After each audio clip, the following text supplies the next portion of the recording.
তখন কেন করেন না? তখন কেন করেন না? মমতা ব্যানার্জি উন্নয়ন করেছে, কি করেছে? কুর্মী ডেভেলপমেন্ট বোর্ড দিয়েছে। কবে দিয়েছে? কবে দিয়েছে? না 17 সাল। তাহলে তার আগে উনি 11 সাল থেকে মুখ্যমন্ত্রী, তখন কেন করেন না? কেন করেন না? এই প্রশ্নটা আপনাদের করতে না। যখন অজিত মাহাতোর নেতৃত্বে এই কুর্মী আন্দোলনটা শুরু হয়, এই কুর্মী আন্দোলনের জন্য আমরা কেউ দায়ী। দায়ীটা হচ্ছে পশ্চিমবঙ্গের যারা রাজনৈতিক ক্ষমতায় মানে বর্তমানে আছে বা অতীতে ছিল তারাই দায়ী। মমতা ব্যানার্জি 1995 সালে লিখেছে কেন্দ্রীয় সরকারকে যে কুর্মী জাতিকে আদিবাসী করতে হবে। চিত্ত মাহাতো এখানে যিনি এমপি ছিলেন তিনি লিখেছিলেন। বাঁকুড়ার এমপি বাসুদেব আচার্য লিখেছিলেন কুর্মী জাতিকে এসটি করতে হবে।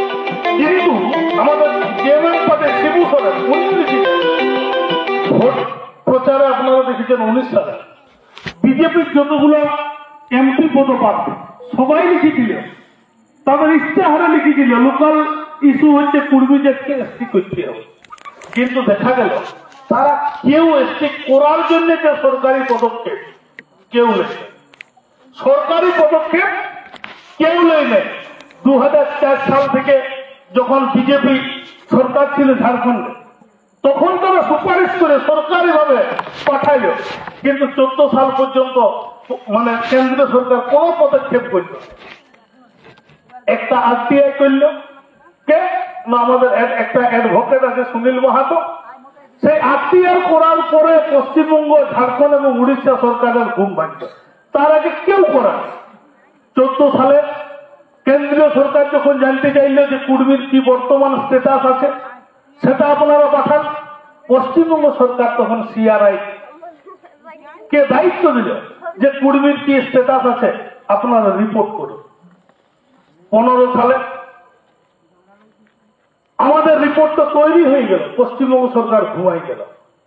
আজ যারা পূর্বাঞ্চল আদিবাসী কুর্মী সমাজ নেতৃত্ব আছে তাদের সাথে আমি কলকাতায় যাইয়ে এমএলএ হোস্টেলে থাকিয়ে ঘুমাই খাইয়ে বারবার অনুরোধ করলাম আমাদের যতগুলো কুর্মীদের এমএলএ আছে যে আপনারা পাঠানোর ব্যবস্থা করুন। কেউ পাঠাবে না। 5 জন আমাদের মাহাতোদের এমএলএ ছিল, কেউ তু শব্দটা করল না। আমাদের মন্ত্রী ট্রাইবেল মন্ত্রী করেছিল চূড়ামণি মাহাতো, তার কাছে গেল যে আপনি পাঠানোর ব্যবস্থা করুন। কেন আমাদের এই সিআরআই রিপোর্টের ফাইলটা ধুলা চাপা পড়ে গেছে, কেন পড়ে গেছে? উনি কোনো ব্যবস্থা করলেন না। তখন আমরা প্রথম কিন্তু ডহক ছেঁকা আন্দোলন, তার আগে রেল টেকারটা করেছিল, খেয়াল করে দেখুন, শুধুমাত্র পুরুলিয়া রেল টেকাটা হয়েছিল। তখনও 2-4 জনের নামে মামলা মোকদ্দমা হইল, কিন্তু কোনো পদক্ষেপ হয়নি। আমরা ডহক ছেঁকা করলাম। এই ডহক ছেঁকা করার পরে মমতা ব্যানার্জি ভাবল যে কুর্মীদের এই বিষয়টাকে পাঠাইতে হবে। আমাদের আন্দোলনের চাপে পড়ে, ডহক ছেঁকা আন্দোলনের চাপে পড়ে মমতা ব্যানার্জি কুর্মী ডেভেলপমেন্ট বোর্ড দিল, মানভূম কালচারাল একাডেমি দিল। এরা ভাবছে আমাদের বিরাট কোয়ালিটি, আমরা বোধহয় ডেভেলপমেন্ট বোর্ড আমাদের জন্য দিলে। সেখানে তৃণমূলের নেতারাকে রাখিল, কোনো আপত্তি নেই, কারণ আমরা ডেভেলপমেন্ট বোর্ড চাইনি। তা সত্ত্বেও মমতা ব্যানার্জি ব্যক্তিগত উদ্যোগে দিল। 16 সালে মমতা ব্যানার্জি ক্যাবিনেট বসাই ওই সিআরআই রিপোর্টটাকে, সিআরআই যে রিপোর্টটা তৈরি করেছে সেই রিপোর্টটা দেখে শুধু মমতা ব্যানার্জি একাল, সেখানে ট্রাইবেল যে ডিপার্টমেন্ট আছে আমাদের ওয়েস্ট বেঙ্গল বিসিডব্লিউ ডিপার্টমেন্ট, সেই ডিপার্টমেন্টের সচিব এসকে থারে সেটা পর্যালোচনা করে দেখিল যে কুর্মীর সমস্ত গুণ বর্তমান আছে এসটি হওয়ার। আজ ভারতবর্ষ স্বাধীনতার হওয়ার পরেও কি করে কুর্মী কোন সরকারের সুযোগ সুবিধা না পাইও ইন করম মুকর বাঁধনা জিতা ছাতা তার ভাষা তার সংস্কৃতিকে ধরে রাখতে পারি, এইটাই মুগ্ধ হয়ে এসকে থারে লিখল যে কুর্মীকে এসটি করতে হবে, কেন্দ্রীয় সরকারকে পাঠাইলে।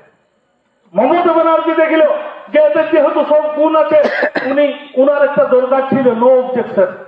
নো অবজেকশন, যে কোনো একটা আপনি ব্রয়লার ফার্ম করতে গেলেও পঞ্চায়েত থেকে নো অবজেকশন নিতে হয়। মমতা ব্যানার্জি নো অবজেকশন লিখলেন দিল্লিকে যে আমার তো ক্ষমতা নাই, তাহলে কুর্মীকে যদি দিল্লি সরকার এসটি করে আমার কোনো আপত্তি নেই, সেটা উনি লিখলেন, ট্রাইবেল ডিপার্টমেন্টও লিখল। 16 সালের পর থেকে দিল্লি সেটা দেখল যে কয়েকটা জায়গায় এসটি করার জন্য ভুল আছে, সেই ভুলটাকে মমতা ব্যানার্জি যদি সংশোধন করে পাঠায় কুর্মীকে এসটি করা যাবে। আমাদের 17 সালে সেই চিঠি আছে পশ্চিমবঙ্গে, ফার্দার কমেন্ট এন্ড জাস্টিফিকেশন এই নামে যে আপনি পাঠান। 17 সালে যখন ওই ফার্দার কমেন্ট এন্ড জাস্টিফিকেশনটা পাঠাইল না, তখন আমরা জিগির জিটা গর্জন করেছি, তার আগে কিন্তু করিনি। জিগির জিটা গর্জন করল, সেই জিগির জিটা গর্জনে ওই একই দিনে পড়ে গেছিল মমতা ব্যানার্জির পুরুলিয়ায় সভা, বাঁকুড়ায় সভা। আমাদের ওই ডিএম অফিস গুলো গিজ গিজ করছে লোকে, আর মমতা ব্যানার্জির সভায় যখন দেখল যে চেয়ার গুলো ফাঁকা রয়ে গেছে, তাহলে এদেরকে না পাঠাইলে আমার ভবিষ্যৎ খারাপ, তখন উনি ওই কমেন্ট এন্ড জাস্টিফিকেশন নামে ওই আগের রিপোর্টটাকে কপি পেস্ট করে পাঠাইলেন, কম্পিউটারের ভাষা কপি পেস্ট, কিন্তু কোন কমেন্ট এন্ড জাস্টিফিকেশন উনি পাঠাইলেন না। আমরা অনবরত দিল্লিতে গেলাম, দিল্লি যেয়ে দেখল যে ওই আগেকার রিপোর্টটাকে কপি পেস্ট করা হয়েছে।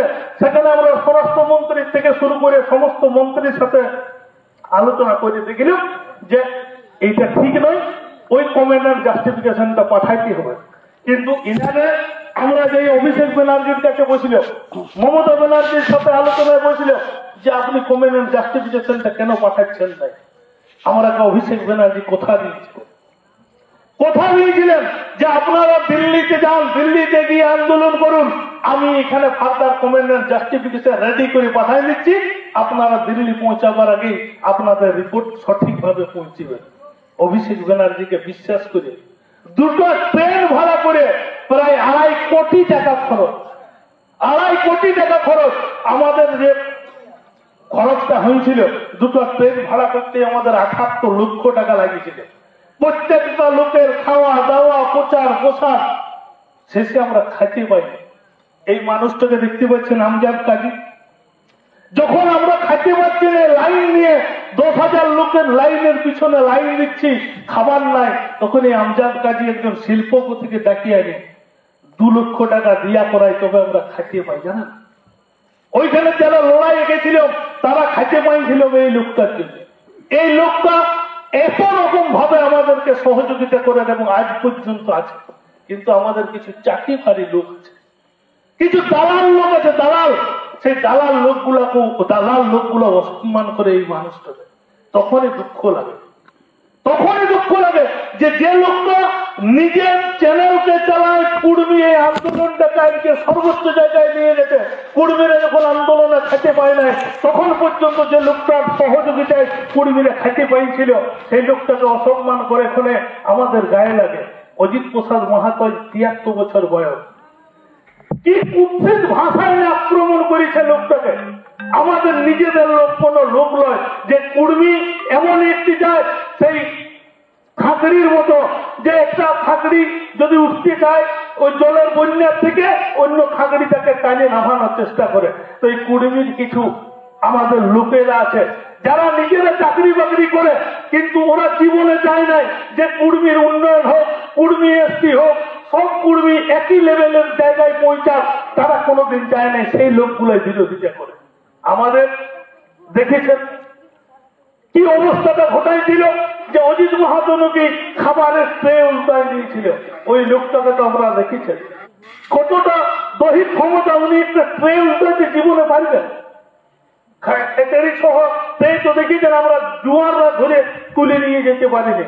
তার কুৎসিত আক্রমণ করতে ছাড়ে না যে খুঁটা আমরা হিলাই নেব। ওরা চেষ্টা করলো, সারা জীবন চেষ্টা করলো খুঁটা হিলাইতে, কিন্তু খুঁটা হিলল না। কারণ আমরা আমাদের মতো আমজাদ কাজীর মতো সাবল আছে, যাই হিলাইতে চেষ্টা করে আমরা কুচে আবার খুঁটাকে শক্ত করেছি। তো আমরা দিল্লির থেকে ঘুরে এলাম, কিন্তু অভিষেক ব্যানার্জি কথা উনি রাখতে পারলেন না, ওনার কথা উনি রাখতে পারলেন না। তখন কৌশল করে কিছু কলকাতায় যারা লিস্টেড এসটি আছে, বংশ পরম্পরায় চাকরি করছে, সেই স্টেট এসটি কে না ভাইলেও কুর্মীর বিরোধিতা করে। এই রাজনৈতিক দলে তৃণমূল কংগ্রেস না হয়েছে, কুর্মীর কোনদিন কোন সাঁওতাল কোন সন্তান জীবনে বিরোধিতা করে নাই, কারণ ওরা জানতো যে এরা হচ্ছে আমাদের অনবিচার। কুর্মীর সাথে কুর্মীর ছাড়া বিয়া হয় নাই, তাহলে ওদের সাথে আত্মীয়তা করার জন্য আমাদের প্রত্যেক লোকের কোন সাঁওতাল কোন সন্তান ফুলঘর আছে। ফুলঘরটা কি? এই ফুলঘরের মাধ্যমে আমরা নাড়া হয়ে ঘাটে উঠাউঠি হয়, কারো বিপদের সময় হাল দেই, কেউ চারা বীজ ধান পর্যন্ত দিয়ে আমরা সহযোগিতা করি। এই একটা সুসম্পর্ক দীর্ঘদিন ধরে সাঁওতাল কুর্মী ভাই ভাই এই স্লোগানটা চলছিল। এদেরকে বিরোধ করার চেষ্টা হচ্ছে। বিরোধ করে লাভ কি হলে? কুর্মী যদি এসটি হয়ে যায় তো এই এলাকাটা 6 শিডিউলে চলে আসবে। 6 শিডিউল আসিয়ে গেলে কি হবে? যে আইসি সাহেবটা কলকাতা থেকে পোস্টিং আছে আপনার হুড়োয়, যে বিডিও সাহেবটা পোস্টিং আছে, এই যে স্কুলগুলা, এই যে লোকাল যে চাকরিগুলা আজ কলকাতা থেকে পরীক্ষার মতো ঢুকছে, এরা কেউ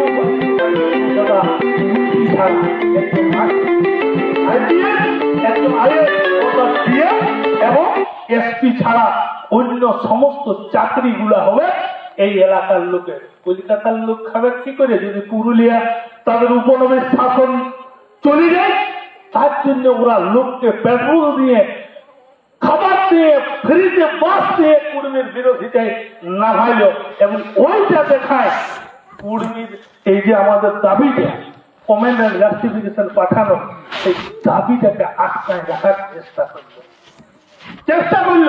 আপনারা দেখেছেন আমরা রেল টেকা করল যাতে করে আমাদের এই কমেন্ট এন্ড জাস্টিফিকেশনটা পাঠানো হয়। 5 দিন 120 ঘন্টা আমরা রেলের উপরে বসে থাকিলাম। আমরা সরকার বলল এবং এসকে থানে আমাদের সাথে ভিডিও কনফারেন্সে কথা বললেন যে দেখুন আপনাদের সমস্ত কাগজপত্র আমরা পাঠাই দিব, আপনারা আন্দোলনটা প্রত্যাহার করুন। আমরা বিরোধিতা করতে গিয়ে বিজেপির 5-5টা এমপিকে জিতাইছিল। সেই 5-5টা এমপি কিন্তু কুর্মীর এই দাবিতে, আপনারা জানেন নাই, ওই ঝাড়গ্রামের যিনি দাঁড়াইছিলেন পুনর হেমব্রম, তিনি জমিতে লিখে দিয়ে বলেছিলেন যে কুর্মীদেরকে এসটি করাটাই হবে আমার ফার্স্ট প্রায়োরিটি। কিন্তু একটা কথাও বলে নাই এই জ্যোতির্ময় মাহাতো। এই জ্যোতির্ময় মাহাতো আমরা যখন প্রধানমন্ত্রীর সাথে দেখা করার জন্য একটা আবেদন করছি, 3টে এমপির সিগনেচার দরকার, সেখানে বিজেপির একজন এমপি বিদ্যুৎ বরণ মাহাতো সই করল, সেখানে একজন আজসন এমপি চন্দ্রপ্রকাশ চৌধুরী সই করল। যখন আমরা জ্যোতির্ময়ের কাছে নিয়ে গেলাম, সেই কাগজটাই সই তো করল না। ভাবুন এই লোকটা কুর্মীর কোনোদিন কোনো উপকার করবে? তাই আমি বলব যতদিন অন্তত কুর্মী যায় ওই জ্যোতির্ময় সিং মাহাতো মানে টিকিট পাবে ভোটে না হবে, জীবনে কোনোদিন কেউ ওই জ্যোতির্ময় সিং মাহাতোকে ভোট দেবেন না। অন্য কোন বিজেপির শুভেন্দু অধিকারী, কে শুভেন্দু অধিকারী? যখন পুরুলিয়ায় প্রায় 1200 প্রাইমারি চাকরি পশ্চিম মেদিনীপুর থেকে পূর্ব মেদিনীপুর থেকে পুরুলিয়ায় নিয়ে আসছিল, পুরাটা চাকরিটা বিকেছিল ওই শুভেন্দু অধিকারী। আমরা প্রথম বলেছিলাম অজিত প্রসাদ মাহাতোর নেতৃত্বে ডিআই অফিসকে বলছে তো মঞ্চে, শুনেছেন তো সবাই? তাইলে মমতা ব্যানার্জি আজ আমাদের 7 বছর আগেকার যে আন্দোলন সেটাকে উনি স্বীকৃতি দিলেন যে সব চোরের মূলে হচ্ছে শুভেন্দু অধিকারী। আজ শুভেন্দু অধিকারী ফড়ন করছে। আমরা জানি মমতা ব্যানার্জিকে চুরি করা শিখাইছে আমাদের পার্থ চ্যাটার্জি। এই পার্থ চ্যাটার্জি প্রাইমারি স্কুলের নিয়োগকে চুরি করার জন্য, হাই স্কুলকে চুরি করার জন্য আমাদের যে প্রাইমারি ডিপিএসসি ছিল সেই ডিপিএসসি থেকে ভাগে কলকাতায় নিয়ে গেল। আমাদের যে এসএসসি বোর্ডটা ছিল বাঁকুড়ায়, সেই এসএসসি বোর্ডটাকে ভাগে কলকাতায় নিয়ে গেল। মূল উদ্দেশ্য ছিল ওই পার্থ অর্পিতার ঘরে টাকা জমানো, কারণ পার্থ জানতো যে 21 সালে দলটা হারিয়ে যাবে, হারিয়ে গেলে আমার টাকাটা আমি ব্যবহার করতে পারবো, কোনোদিন কোনো তদন্ত হবে না। কিন্তু ওদের কপালে দুর্ভাগ্য হলে মমতা ব্যানার্জি জিতে গেল, কারণ আমরা বলেছিল মমতার হাত নিয়েই এসটি স্বার্থগুলিটা লিখে হবে, তাই মমতা ব্যানার্জিকে মুখ্যমন্ত্রী রাখতে হবে আমরা বলেছিলাম। এবং সেই হিসাবে মমতা ব্যানার্জি 21 সালে মুখ্যমন্ত্রী হয় এবং এতগুলো চোর আজ জেলে আছে। আছেন সব জেলে, এগুলো সব চোর চুরি করেছে। তখন শুভেন্দু অধিকারী কোথায় ছিল যে এগুলো ভাঙিয়ে দিচ্ছে চুরি করার জন্য? আজ সাধু সাজে বসে আছে শুভেন্দু অধিকারী। কিন্তু চোরের নাচের গুরু হচ্ছে শুভেন্দু অধিকারী। এই শুভেন্দু অধিকারীও তখন চোরের ভাগ পাইতেন বলে এই বোর্ডগুলোকে ভেঙে নিয়ে চলে গেছিল। আজ এই বোর্ডগুলো থাকলে কি হতো? মানে নিলাম যে শান্তিরাম মাহাতো এই যদি ডিপিএসসি বোর্ডটা থাকতো, 5টা হয়তো নিয়োগের একটা এমএলএ, এখন যদি এমএলএ নাই ওকে তো টেস্টেড রিজেক্টেড করে দিয়েছে ওরা। বলরামপুরে টানাই ছিল না শান্তিরাম মাহাতো, কারণ বলরামপুরবাসী জানে যে এইরকম একটা অকর্মণ্য লোককে যদি ভোট দিই কি কোনো প্রতিবাদ করতে পারবে না।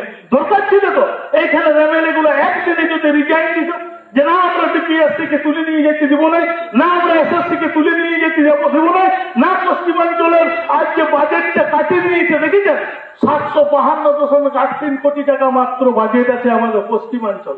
এই পশ্চিমাঞ্চল যে 72টা প্রায় ব্লক নিয়ে আছে, সেই 72টা ব্লককে ওই টাকাটা ভাগ করলে কত টাকা করে হবে? কি হবে? পশ্চিমাঞ্চল উন্নয়ন হবে? একটা কাল ভাগও করতে পারবেন না। তাইলে কলিকাতায় যত যা ক্যাবিনেট মন্ত্রী আছে ফ্লাইওভার হবে কলিকাতায়, আর আমি আপনি খানাখন্দ ডুবে মরব না। আছে মাটি মাটি সেচের অভাবে ফুটি ফাটা হয়ে আছে। 13 বছর ওরা কেউ ভাবিছে যে আমাদের পুরুলিয়াকে কেন আজকে জলের জন্য হাহাকার করতে হচ্ছে? জলের কোনো ব্যবস্থা আছে পুরুলিয়ার জন্য? কেউ ভাবিছে? আজ 75 বছর 76 বছর হতে চলল স্বাধীনতার পরে, কিন্তু আজ পর্যন্ত এই পুরুলিয়ার ডেভেলপমেন্টকে কেউ ভাবেনি। এইখানকে চুরি করার সহযোগিতা এরা করে দেয় মাত্র, কিন্তু পুরুলিয়ার ডেভেলপমেন্ট বা জঙ্গলমহলের ডেভেলপমেন্ট যদি কেউ চায় তার নাম অজিত প্রসাদ মাহাতো। যা পুরুলিয়ার দুঃখের যে কাঁদে তার নাম অজিত প্রসাদ মাহাতো। যখন আমাদের এসপি সাহেব বন্ধ করে দিয়েছিল কারালো ভাই, এটা তো আবি কারা ছাড়া ছো ঝুর খেমতিনাথ এইগুলো নিয়ে আমাদের মানুষ বাঁচিয়ে আছে। দুবেলা আমাদের মানুষরা পুষ্টিকর খাবার বলতে যেটা বুঝায়, পুরুলিয়ার কোন লোকটা পুষ্টিকর খাবার খায় আপনি দেখাতে পারবেন? একটা লোক 25 গ্রাম করে মুসুর ডাল মিনিমাম দরকার ডেলি একটা সুষম খাবার খেতে গেলে, তো আমাদের 50 গ্রাম ডাল করে আমরা 6 জন লোক সেই গামছা পরে নামিলেও ডাল পাইনি সেটা খাই। সকালবেলায় মাড় ভাজা সল্লা শাকের ভাজা খায়। আমরা কেউ পুষ্টিকর খাবার পাইছি জীবনে? আমরা যে অপুষ্ট বাচ্চা, কেন অপুষ্ট বাচ্চা? আমাদের মাতৃভাষায় পঠন পাঠন করার সুযোগ আমাদেরকে দেয়নি। কোন মানুষ আমরা মাতৃভাষায় বলছি মাতৃভাষা মানে মাতৃদুগ্ধ সমান, কিন্তু আমরা যদি মায়ের দুধেই না খেতে পাই তাহলে তো আমরা অপুষ্ট হই। আজ আমাদেরকে বনি পাখকে পড়তে হচ্ছে শালিক পাখি না। কোন কুর্মী সাজালে এই শালিকটা মানে বনি? তাহলে ইংরেজি ডগ মানে কুকুর, ডগ মানে কুকুর আমাদেরকে যেমন মুখস্থ করতে হয় তেমনি শালিক মানে বনি, শালিক মানে বনি, তবেই আমরা বুঝতে পারি। তো এই ভাষায় পড়তে যেয়ে আমরা কি করে পারিব ওই কলিকাতার লোকের সাথে, যারা কি করে নিজের ঘরে পায়খানা করে নিজের ঘরে স্নান করে, আর আমাদের ছাদে স্নান করতে পায়খানা করতে 1 ঘন্টা সময় অপচয় হয় কিনা? প্রত্যেকটা ছাকে তাকে গরু দৌড়াবান দিতে যেতে হয়, তাকেও ছাগল দৌড়াবান দিতে যেতে হয়, 6 কিলোমিটার সাইকেলে কষ্ট করে যেতে হয়, না খাইয়ে থাকে সেই ছাগল ঘরে যখন পড়তে বসে সন্ধ্যাবেলায় ঘুমায় যায় কি নেই বলুন? পরিশ্রম করে 6 কিলোমিটার। আজ একটা ভালো সায়েন্সের কলেজ আপনি দেখান নাকি? মমতা ব্যানার্জি বলছে আমরা এলাকায় বিশ্ববিদ্যালয় দিচ্ছি, বিরাট উন্নয়ন করছি। এই যে আর একটা বড় চক্রান্ত। আপনার পুরুলিয়া বিশ্ববিদ্যালয় কখনো 60% বেশি নাম্বার দিবেন না, যত ভালোই লিখুন। কারণ ওইখানে যে প্রফেসর যে প্রিন্সিপাল গুলো আছে তাদের বেটারা কলিকাতায় পড়ে, তাদের বেটিরা কলিকাতায় পড়ে, এই ডিএম বিডিও এদের বেটা বেটিরা কলিকাতায় পড়ে। ওদের বিশ্ববিদ্যালয়ে 90% নাম্বার দেয়। বিরাট চক্রান্ত, এটা মাথায় রাখবে। আপনি 60% নাম্বার পেয়ে পাস করলেন, এসএসসি তে শতাংশের উপরে একটা নাম্বার থাকে, যদি 10 থাকে তো আপনার 60%-এর জন্য আপনি কত পাবেন? 6। আর উয়ার বেটা বেটি 90% নাম্বার পেয়ে কত পাবেন? 9। আপনার ছাত্রকে পেচ করে দিল 3 নাম্বারে, 3 নাম্বার পেছাই গেল। সেই 3 নাম্বারটা আপনি রাত দিন খাটলেও কিন্তু ওই 3 নাম্বারটা মেকআপ করতে পারবেন না। এই চক্রান্তর নামে আপনি ভাববেন না যে বিশ্ববিদ্যালয় নিয়ে আপনার উন্নয়ন করছে।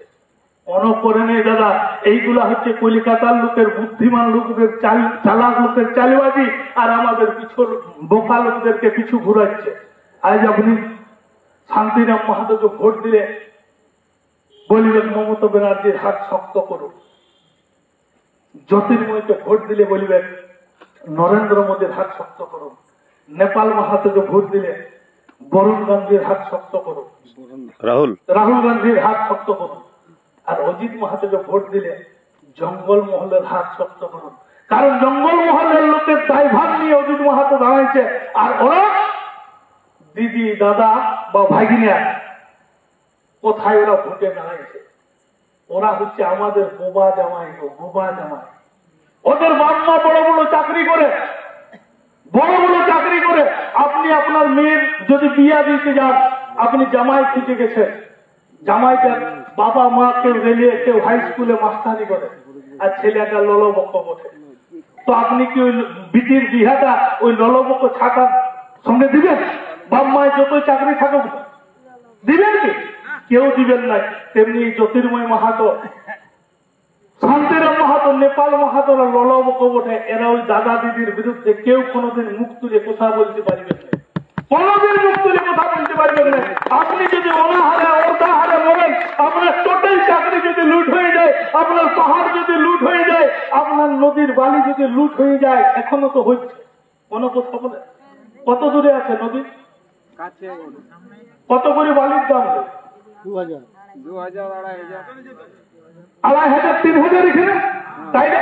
ধান চালাবার সময় ট্রাক্টর ভাড়া করে দেখেছি কত লেগে, এক গাড়ি ধান নিচ্ছে 500 লেগে, তাহলে বালি টাইমতে 500 লেগে, ট্রাক্টরটা লোড করতে 200 লেগে, 700 হবে, হবে না? যে অফিসাররা ওইটার দায়িত্ব আছে তাকেও 300 টাকা দেব, 1000 হইলে যে রাস্তা দিয়ে বালিটা আসবে রাস্তাটা খারাপ হবে, বিডিওকে বলবো এটা রাখুন, রাস্তাটা মেরামত করবে, 1500 হয়, 1500 বালির দামটা কত? 3000, তাহলে বাকি 1500 কে লিখছে? বাকি 1500 কে লিখছে? জানতে হবে আমাদেরকে। যদি এটা সরকারি খাতেই জমা হচ্ছে, তাহলে কলকাতায় ফ্লাইওভার করার জন্য তো আমাদের বালি আমরা দেব না। বালিটার কি উৎপাদন ব্যয় আছে? কারখানায় তৈরি হয় বালিটা, তাইলে কেন আমরা বাড়তি দাম নেবেন? যদি কারখানায় উৎপাদন ব্যয় না আছে কেন দিব আমরা? আমরা বসে ঠিক করব বালির দাম কত হবে, সেই জন্য আমাদেরকে ভোট দিতে হবে অজিত মাহাতো।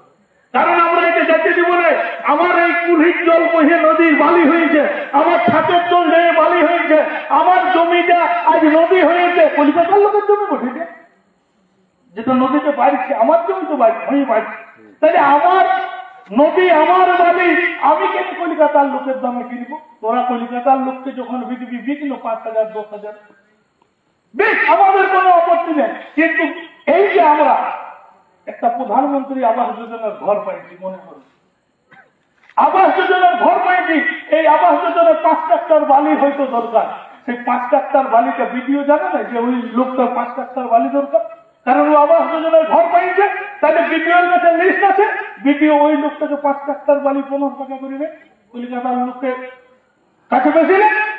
আমি একটা চাকরি করি বা নামাল ফ্যাক্টরি নিয়ে বিল্ডিং করি, আমাকে বালি দিতে হবে, তো আমি প্রধান অফিসে যে দরখাস্ত করবো যে আমি একটা ঘর করছি, আমাকে প্ল্যান এস্টিমেট জমা দিতে হবে, পঞ্চায়েতে 500 টাকা ট্যাক্স দিতে হবে, আমি দিলাম, সেই যে প্রধান লিখে দেবে যে ইয়াকে ওই প্ল্যান এজ পার প্ল্যান এস্টিমেট অনুসারে ইয়ার 10 গাড়ি বালি দরকার, তো ওই 10 গাড়ি বালিটা প্রধান লিখে দিল, বিডিও গেল, বিডিও 10 গাড়ি বালিকে চালাই দিল, তার জন্য যে 15,000 লাগার কথা 1500 করে হলে সেটা আমরা দেব কি?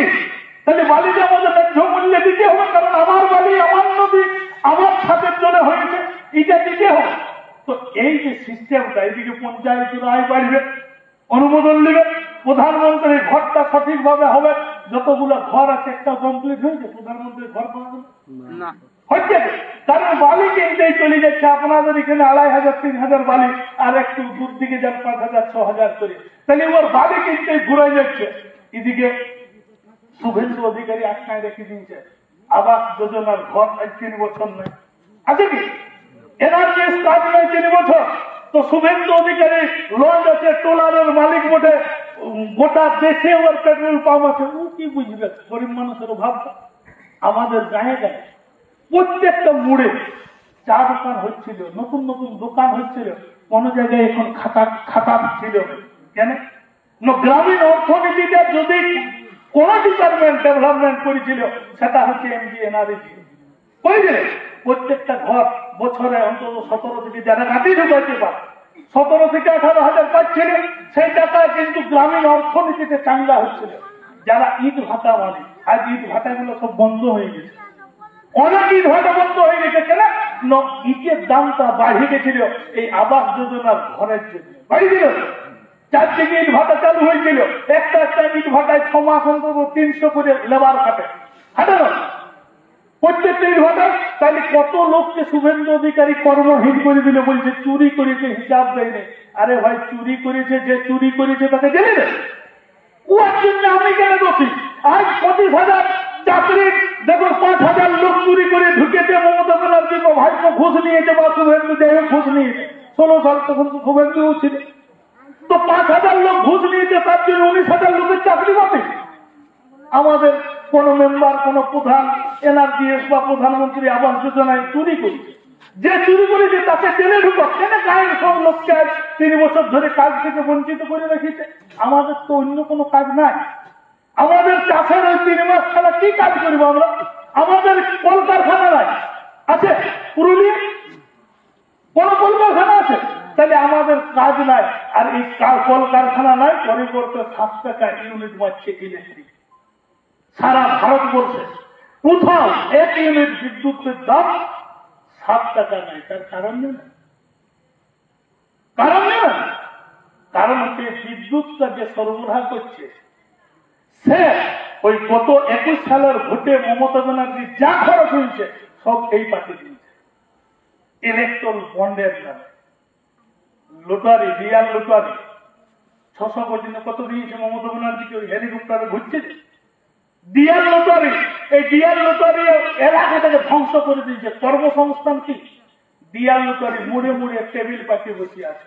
আজ কর্মসংস্থানের একমাত্র উপায় হচ্ছে ডিয়ার লটারি। আমার আপনার ঘরের ছাদ সবজি কিনতে পাঠাইছে 100 টাকা দিয়ে, 30 টাকার লটারি কিনছে। কারণ চাকরি তো নাই। যদি 1 কোটি পাই, আর ওখানে মমতা ব্যানার্জি আর ভাইপো সেটিং করে রেখেছে যে ডিয়ার লটারির 1 কোটি টাকাটা আমি আপনি পাবো না। পাবেন কে জানেন? ওই অনুব্রত মন্ডলের বিধি জানেন তো, বেহাত চলে আছে। আর ডিয়ার লটারির জীবন সাহার বউ এমএলএ ওই 75টা ওর বউ পাবে ওই কোটি টাকা। আর আমি আপনি সেইটা মানে কি বলে দেখে চালাই যাচ্ছি ডিয়ার লটারিটা। আর মমতা ব্যানার্জি ইলেকট্রাল বন্ডের নামে কোটি কোটি টাকা নিয়ে ভোটে ভোটানি করছে। আর আমরা এই যে এইখানে ভোটটা করতে আসিছি, আমরা এই গায়ের লোক চাঁদা ভেজা করে এই টেবিল গুলো পাঠিয়েছেন, এই মাইকটাও রেডি করেছেন না আপনারা? আমাদের তো ইলেকট্রাল বন্ড নাই, কেউ টাকা দিবেন না। তাহলে ওদের ওই অসম লড়াইয়ে আমরা নামিছি। ওরা এসে মদ মুরগি দিবে ভোটের আগে, টাকা দিবে ভোটের আগে। আর আমাদের অজিত মাহাতো বলছে মদের বিরুদ্ধে লড়াই করবে। এই জীবনে তো বয়লারও দিবেন না আর মদও দিবেন না। আর এই সরকার গুলো হচ্ছে ভূত ডাইন বললেন থাকে মোড়াচ্ছে কেন? হাজার হাজার মদের পার্টির লাইসেন্স নিয়েছে। দেখেছেন প্রত্যেক বছর এমন একটা গায়ের নাম বলুন যে মদ খাইয়ে কম বয়সের অ্যাক্সিডেন্ট হয়ে মরে নেই? আছে এমন কোন না? প্রত্যেকটা। তাইলে এই সরকারটা মদ খাওয়ায় যত যে অ্যাক্সিডেন্ট রাস্তায় সব দেখবেন যেন মদ খায় তো পারে। পোস্টমর্টম রিপোর্ট আসছে মদ খায় ড্রাইভিং এর জন্য। তাহলে মদ খায় এত লোক মরছে, তার অথচ মদের দোকানগুলো বন্ধ কেন করছে না? তাহলে সরকারটাই তো টানি বলে নিজের ছা, পশ্চিমবঙ্গবাসী তো নিজের ছা। তাহলে নিজের ছাতে মৃত্যু এবং কম বয়সের ছা। এত পরিমাণে কম বয়সে বিধবা হওয়ার মূলেই হচ্ছে সরকার। কারণ মদ খাওয়ায় অ্যাক্সিডেন্ট হচ্ছে। কোন জামাই নতুন বিয়ে করে বউটা কিছুদিন আগেই আছে, জামাইতে পরে আসে। সে দেখবেন যান, আমি তো দেখেছি আমার সাথে পড়তো মদ খাইয়ে ছাটা ওই নতুন জামাইকে আমাদের বাংলা পরবে আনে, রাস্তায় আসতে আসতে অ্যাক্সিডেন্ট হয়ে মরে গেল। ছাটা অ্যাক্সিডেন্ট হয়ে মরে গেল। ওই যে বিধবা, আমাদের কম বয়সে এই সমাজের লোকরা বেশি বিধবা হয়ে যাচ্ছে, শুধু মদ খাইয়ে অ্যাক্সিডেন্ট হয়ে মরে যাচ্ছে। অথচ মদের কোনো কিন্তু বন্ধ নাই। আর আমাদের পশ্চিমবঙ্গে যত যা ভোট হচ্ছে, আপনি শুভেন্দু অধিকারীর কথাই যদি বলি, বলছে এখানে ভোটগুলো প্রশাসন আর আমলারা করছে না। প্রশাসন ভার্সেস আমরা এবং উল্টা দিকে বলছে বিজেপি। আমরা তো কুর্মীরা ভোট করছি আমরা নিজেরাই, আমাদের খরচাও দরকার নাই, ক্যাম্পেনিং এর দরকার নাই, আর মদ মুরগিরও দরকার নেই। তো যে অফিসাররা সহযোগিতা করছে, পশ্চিমবঙ্গে তো কলকারখানা নেই, চাকরি নেই, যেটা চাকরি হচ্ছে সেগুলো দিচ্ছে, তো সেই অফিসারদের তো বিটির বিহা দিতে হবে না? তো অফিসাররা জামাইকে খুঁজবে, ক্ষণে চাকরিওয়ালা জামাই পাবে? অফিসাররা পাবে চাকরিওয়ালা জামাই? তখন ওরা আশ্বাস করবে যে এই সরকারকে আমরা সহযোগিতা করে কি পাপটাই করেছি, কারণ এই সরকার কোন চাকরির কোন ব্যবস্থা করে না, শুধু ভাতা দিয়ে ভোট নেই, ভাতা, লক্ষ্মীর ভান্ডার, লক্ষ্মীর ভান্ডার। আর তৃণমূলের নেতারা এসে করে বলবে লক্ষ্মীর ভান্ডার বন্ধ করে দেব, কেউ বন্ধ করিবে না, কোনো ভয় নেই, কারণ উয়ার বউ লক্ষ্মীর ভান্ডারের টাকা পায়, আর ওই টাকাটা তুলেই উয়ার পেট্রোল ঢুকায় তৃণমূলের পার্টি অফিস দেন, উয়ার কি রোজগার? এনআরজিএস বন্ধ মানে তো রোজগারও বন্ধ। তাহলে ওকে নেতাগিরি করতে হলে সেই বউয়ের লক্ষ্মী ভান্ডারটা তুলে পেট্রোল কিনতে হবে, নাহলে ধান বিকতে হবে। হ্যাঁ, তাহলে উয়ার বউয়েরটাও তো বন্ধ হবে, তাহলে ও কিন্তু বন্ধ করিবে না। আর এই ভোটে না শান্তিরাম মাহাতো অজিত মাহাতোকে ভোট দিবে, নেপাল মাহাতো অজিত মাহাতোকে ভোট দিবে, জানান না? জ্যোতির্ময় অজিত মাহাতোকে ভোট দিবে। কেন? ওরা তো জানে আমরা তো এসটি করতে লাগবো, পাইলি অজিত মাহাতোই পাইলি। ঠিক আছে, জ্যোতির মাহাতোর বেটাকেও এসটি সার্টিফিকেট অজিত মাহাতোই দেবেন, শান্তিরামের লাতি হবে উহাকেও অজিত মাহাতোই দেবে কেন এসটি সার্টিফিকেটটা? আর নেপাল মাহাতোর বেটার বেটা হবে উহাকেও এসটি সার্টিফিকেট কে দেবে? অজিত মাহাতোর আন্দোলনে দিবে। তাইলে ওরা চুপু চুপু কিন্তু ভোটটা অজিত মাহাতোকে দিবে। এবার প্রকাশ্যে কেন ওরা ঘুরছে? বসবাস করেন তারা বলেন যে আমাদের অভিভাবক অজিত প্রসাদ মাহাতো আমাদের আওয়াজ তুলছেন। তো সমস্ত মানুষের যখন অন্যায় অত্যাচার কোন জিনিসের প্রতিবাদ করতে হয়, যখন তারা প্রতিবাদের ভাষা খুঁজে পায় না, তারাকে বিভিন্নভাবে ভয়, আপনারা তাকে ভোটে জিতাবেন তো? আওয়াজ দেন, জিতাবেন তো? তাহলে যখন শুভেন্দু অধিকারী বললেন যে অজিত প্রসাদ মাহাতো ভোট কাটোয়া, তিনি ভোট কাটছেন তৃণমূল কংগ্রেসকে সুবিধা করার জন্য। এদিকে তৃণমূল কংগ্রেসকে যখন সুবিধা করার জন্য ভোট কাটছে, এবং তিনি প্রশ্ন দিয়েছিলেন যে কমেন্ট এন্ড জাস্টিফিকেশন পশ্চিমবঙ্গ সরকার পাঠাচ্ছে না বলে আজকে আমরা এসটি করতে পারছি না। এইটা বলেছেন যে আমরা 10 বার চিঠি পাঠাচ্ছি, সেই কাগজ জেরক্স করে তিনি সঙ্গে রেখে আমরাকে দেখালেন। আমি তাদের কাছে প্রশ্ন করতে চাই, বা তার কাছে যিনি বিরোধী দলনেতা শুভেন্দু অধিকারী, তার কাছে সোজা প্রশ্ন, আপনি বিরোধী দলনেতা, পশ্চিমবঙ্গের বিধানসভায় আপনি কবার আওয়াজ তুলেছেন? আপনাকে এই প্রশ্নের উত্তর কিন্তু দিতে হবে। আপামর যে জনগণ রয়েছে এখানে, সর্ববৃহৎ যে সামাজিক সংগঠন বা সর্ববৃহৎ যে জনগোষ্ঠী কুর্মী সমাজ, সেই কুর্মী সমাজের পক্ষ থেকে আমি ভিতমিতা নামজাদ কাজী, এবং আপনারা যে ভালোবাসে আমার নাম দিয়েছেন দিল্লিতে সারিয়াল মাহাতো, সারিয়াল মাহাতো এখান থেকে প্রশ্ন করছে যে আপনি বিধানসভায় কতবার আওয়াজ তুলেছেন, সেই কাগজের জেরক্সটা আমাদের কাছে পাঠাবেন, তারপরে আপনি জঙ্গল মহলে এসে বড় বড় লেকচার আর ভাষণ ছাড়বেন। আগেবারে আপনারা প্রলোভন দিয়ে আমাদের কাছে ভোট কালেক্ট করে আপনারা জিতেছিলেন, এইবারে কিন্তু আশা ছেড়ে দেন। আমরা সমস্ত রাজনৈতিক দলের উপরে আস্থা রাখে দেখেছি, আমরা কোনদিন জঙ্গলমহলবাসী এতটাই সহজ, এতটাই সরল কোনদিন আমরা পাপ লি নাই।